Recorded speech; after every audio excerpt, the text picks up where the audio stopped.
અરે પ્રેત આત્માઓ જે છે ને આ જગતમાં, જે પ્રેત આત્મા આપઘાત કરી મરી ગયા હોય એ બધા પ્રેત આત્માઓ શરીર છોડ્યું હોય પણ છતાંય આવું શરીર ના હોય એને બીજું 3 પ્રકારનું શરીર હોય. 5 ભૂતનું ના હોય, એમાં જળ ના હોય, પૃથ્વી ના હોય, બીજું હોય તેજ, આકાશ, વાયુ. આટલું શરીર એનું હોય, સૂક્ષ્મ શરીર. તો એ લોકોને શિવને ગોતતે ગોતતે કાઢવું પડે છે. અરે દેવો છે ને, અનંત કોટી દેવો, એ પણ રામને યાદ કરે છે, પ્રભુને યાદ કરે છે, પોતાના પિતાને.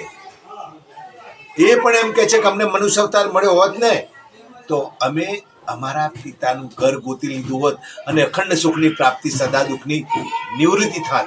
આ સદગુરુનું કહેવું છે, મારું નથી.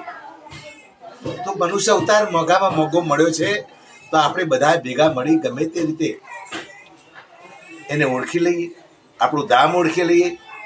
આપણો ધણી કોણ છે, આપણો પ્રભુ કોણ છે, આપણો પિતા કોણ છે. આ દેહનો પિતા તો ઓળખાશે અહીંયા, એવા તો અનેક પિતાઓ કર્યા. 84 લાખ જેટલામાં ફર્યા ને બધા બાપ થયા. હજારો બાપ કરવા એના કરતા એક બાપને ઓળખી લેવો. એ કોણ બાપ છે? પરમપિતા પરમાત્મા, સાચા સદગુરુ.